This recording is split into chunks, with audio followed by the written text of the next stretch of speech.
Ano trending?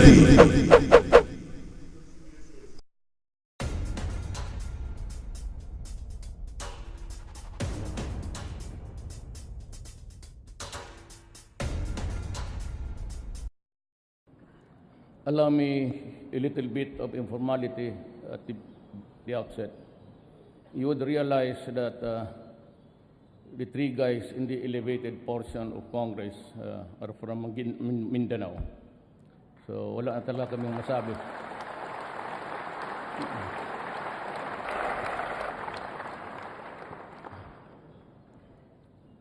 Senate President Aquilino Pimentel III, members of the Senate, Speaker Pantaleon Alvarez, and the members of the House of Representatives, Vice President Maria Leonor Robredo, President Fidel V. Ramos, President Joseph Estrada, President Arroyo, Chief Justice Maria Lourdes Serrano, and the Justices of Justices of the Supreme Court, His Excellency Papa Nuncio, and members of the Diplomatic Corps.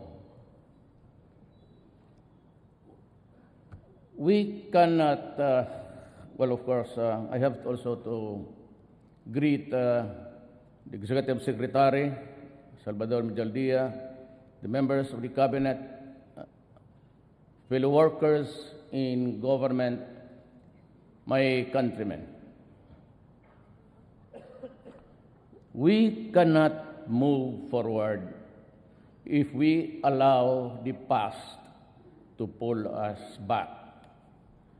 Finger pointing is not the way.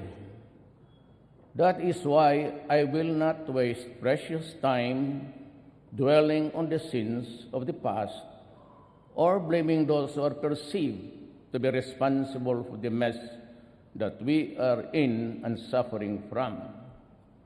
Except maybe to extract a lesson or two from its errors, we will not tarry because it is the present that we are concerned with and the future that we should be prepared for. Lest I be misunderstood, let me say clearly that those who betrayed the people's trust shall not go unpunished, and they will have their day in court. And if the evidence warrants, they will have their day of reckoning too. When I decided to seek the presidency of this republic, I knew what the ills of our country were. I knew their causes, and I was briefed on those who caused the causes. I heard the people on the streets complain that justice had become illusory, that equity and fairness and speedy disposition of cases had deteriorated into hollow concepts fit only for muscular dissertations. It was and still is very sad indeed. As a former prosecutor, I know there are always ways of knowing how fast or how slow cases go. What I did was to look into the number of postponements and the time difference between each postponement and the next setting. It was simple as that. I will appreciate deeply if we all in government attend to this urgent need. I was determined then, as I am now determined and better positioned, to wage war against those who make a mockery of our laws, including those who make life for us all miserable. I wish to assure everyone, though, that vindictiveness is not in my system,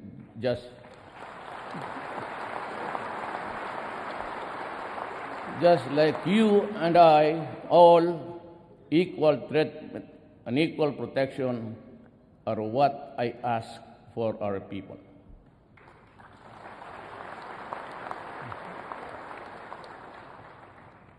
But we must have the courage to fight for what we believe in, undeterred by the fear of failing or losing. Indeed, courage knows no limits. Cowardice does. At this point, there are concerns few I wish to convey to all, to the end that as I perorate on facts, figures, plans, programs, and solutions, these concerns will not dissipate or get lost along our way. Thus, to our religious bishops, leaders, priests, pastors, preachers, imam, let me assure you that while I am a stickler for the principle of separation between church and state, I believe quite strongly that there should never be a separation between God and state.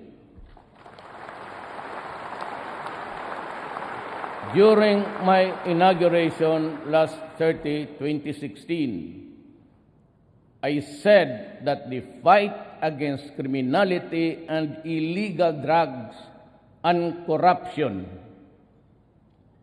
will be relentless and sustained.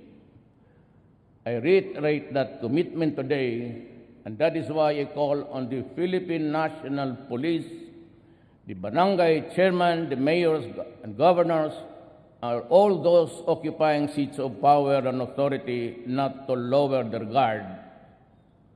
There will be no let up in this campaign. Double your efforts, triple them if need be. We will not stop until the last drug lord, the last financier, and the last pusher have surrendered or put behind bars.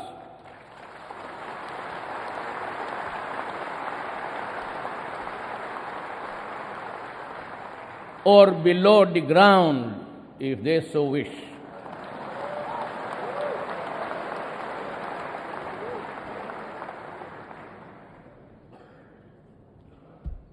To our police officers and other officials, do your job, and you will have the unwavering support of the Office of the President.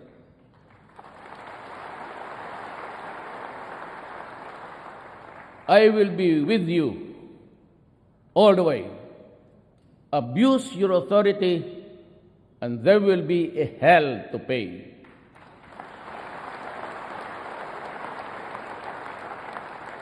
For you will have become worse than criminality itself.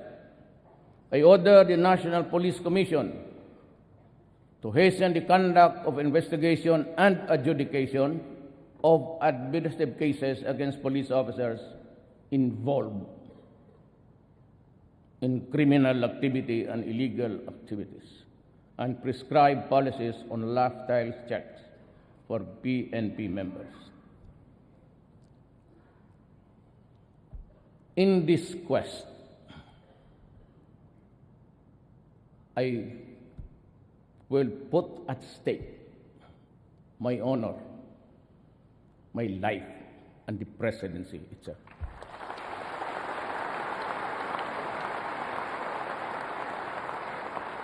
The DLG is also directed to strictly monitor how LGUs perform their supervision functions over the police, and those found that performing will be sanctioned, including the loss of police deputation from the NAPOLCOM.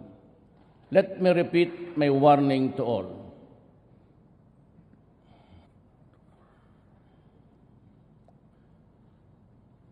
My repeat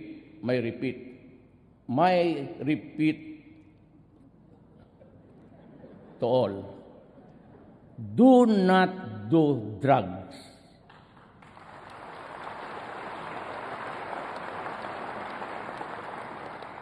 because you will be the solution to the drug crisis that has engulfed malawak the nation.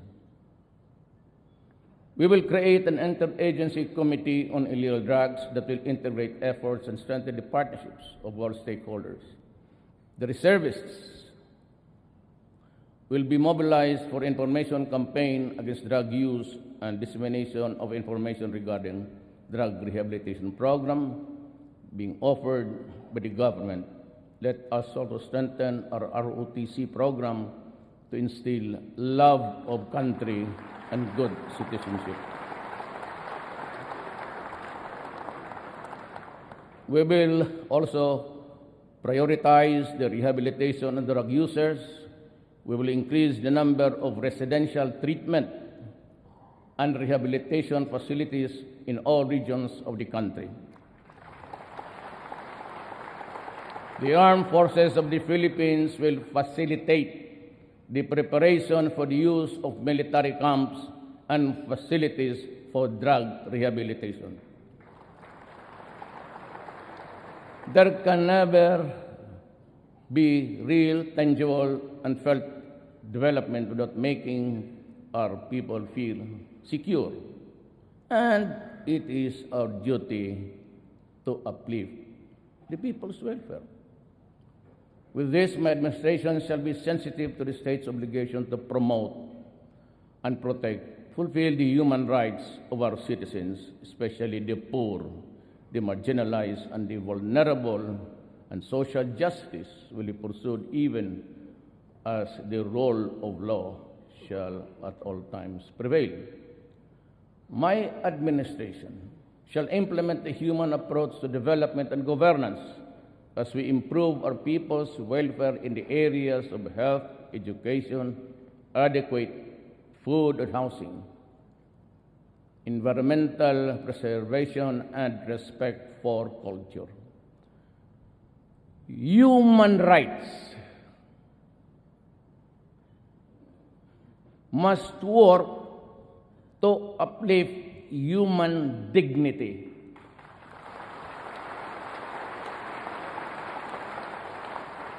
But human rights cannot be used as a shield or an excuse to destroy the country. Your country, I am my country.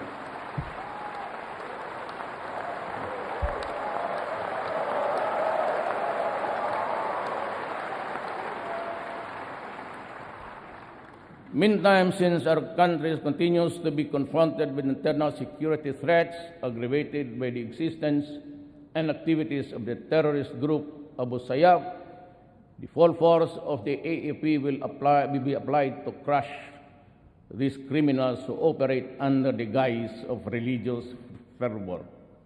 The AFP shall enhance its capability to search and engage these rogue and lawless elements.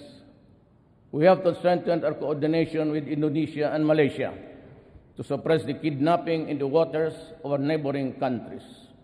We will strengthen our counter-terrorism programs by amending various laws on human terrorism, terrorism financing, and cybercrime.